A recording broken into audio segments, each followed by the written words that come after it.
दुनिया की सबसे घातक सुपरसोनिक क्रूज मिसाइल की रफ्तार 2.8 मैक से 3 मैक है, यानी आवाज से 3 गुना तेज।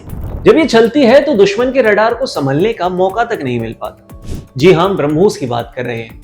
एक और दिलचस्प डेटा ये बताता है कि भारत अब दुनिया के टॉप 25 डिफेंस एक्सपोर्टर्स की लिस्ट में शामिल हो चुका है और भारत का डिफेंस एक्सपोर्ट 21,000 करोड़ के रिकॉर्ड स्तर को पार कर चुका है। ये सब हम आपको इसलिए बता रहे हैं क्योंकि इसी कड़ी में अब दक्षिण चीन सागर यानी साउथ चाइना सी के किनारे बसे वियतनाम के साथ भारत की एक ऐसी मेगा डील पक रही है जो न केवल भारत के खजाने को भरेगी बल्कि इंडो पैसिफिक क्षेत्र की पूरी जियोपॉलिटिक्स को बदल कर रख देगी। भारत और वियतनाम के बीच चल रही ये बातचीत महज एक व्यापारिक सौदा नहीं है बल्कि एक गहरी रणनीतिक साझेदारी है। तो आइए विस्तार से समझते हैं इस डिफेंस डील के पिटारे में आखिर है क्या क्या। ब्रह्मोस वियतनाम की रक्षा का नया गेम चेंजर बनने वाला है। वियतनाम लंबे समय से भारत की ब्रह्मोस मिसाइल प्रणाली में दिलचस्पी दिखा रहा था। भारत ने आधिकारिक तौर पर वियतनाम को ब्रह्मोस का ऑफर दिया है।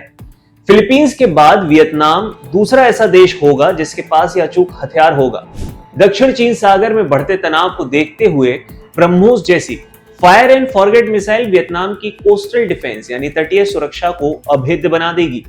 ये मिसाइल अपनी सटीकता और रफ्तार के लिए पूरी ही दुनिया में फेमस है और अगर ये डील फाइनल होती है तो वैश्विक बाजार में मेड इन इंडिया हथियारों की धाक कई गुना बढ़ जाएगी। इस पूरी साझेदारी की जो सबसे बड़ी ताकत है वो है भारत के द्वारा दी गई $500 मिलियन की डिफेंस लाइन ऑफ क्रेडिट। सरल भाषा में कहें तो भारत ने वियतनाम को यह राशि उधार के तौर पर दी है ताकि वो भारतीय रक्षा उपकरण खरीद सके। इसमें से $300 मिलियन के प्रोजेक्ट्स पर काम लगभग शुरू हो चुका है जिसमें हाई स्पीड पेट्रोल बोट्स हैं। 14 हाई स्पीड पेट्रोल बोट्स की खरीद पर टेंडरिंग की प्रक्रिया चालू हो गई है। इसके अलावा वियतनाम की समुद्री सीमाओं की निगरानी के लिए 3 से 4 बड़े पेट्रोल वेसल्स देने की भी बात चल रही है और बाकी बचे $200 मिलियन का उपयोग वियतनामी नेवी के पुराने जहाजों को अपग्रेड करने और सबमरीन बैटरीज की खरीद में किया जाने वाला है। भारत और वियतनाम के पास एक बड़ी समानता है। दोनों ही देश रूसी मूल के सैन्य प्लेटफॉर्म्स का बड़े स्तर पर इस्तेमाल करते हैं। वियतनाम के पास सुखोई 30 फाइटर जेट्स और किलो क्लास सबमरीन्स हैं। भारत के पास इन दोनों को ऑपरेट करने और मेंटेन करने का दशकों का अनुभव है। भारत ने वियतनाम को एमआरओ यानी कि मेंटेनेंस, रिपेयर और ओवरऑल सपोर्ट करने का ऑफर किया है। इसका मतलब है कि वियतनाम को अपने विमानों और पनडुब्बियों की मरम्मत के लिए रूस या किसी अन्य देश पर निर्भर नहीं रहना होगा। भारत का हिंदुस्तान एरोनॉटिक्स लिमिटेड और भारतीय नौसेना के डॉकयार्ड ये काम बखूबी कर सकते हैं। ये सर्विस सेक्टर में भारत के लिए एक बहुत बड़ा अवसर है। भारत के लिए वियतनाम सिर्फ एक ग्राहक नहीं है बल्कि इंडो पैसिफिक विजन का एक मजबूत स्तंभ है। जैसा द्विपक्षीय बैठकों में कहा भी गया कि एक मजबूत वियतनाम इंडो पैसिफिक क्षेत्र में शांति और स्थिरता का कारण बनेगा। भारत की एक्ट ईस्ट नीति के तहत वियतनाम के साथ बढ़ती ये निकटता चीन के दबदबे को संतुलित करने के लिए बहुत ज्यादा जरूरी है।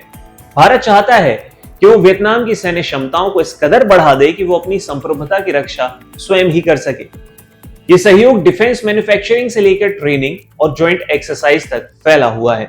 अगर ब्रह्मोस और सुखोई मेंटेनेंस जैसी डील पर अंतिम मोहर लग जाती है, ये डील फाइनल हो जाती है तो वियतनाम का सबसे अहम रक्षा सहयोगी बन जाएगा भारत। इससे दुनिया के अन्य देशों जैसे इंडोनेशिया, मलेशिया और अफ्रीका को भी बड़ा संदेश जाएगा कि भारत अब केवल हथियार खरीदने वाला देश नहीं है बल्कि उच्च स्तरीय सैन्य तकनीक सप्लाई करने वाला एक ग्लोबल डिफेंस हब बन चुका है। वियतनाम के साथ भारत की ये साझेदारी आत्मनिर्भर भारत और मेक इन इंडिया मुहिम को अंतरराष्ट्रीय पंख लगा रही है।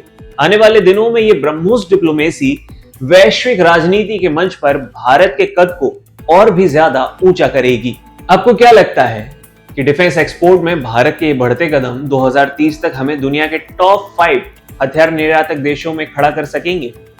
अपनी राय हमें कमेंट में जरूर बताएं।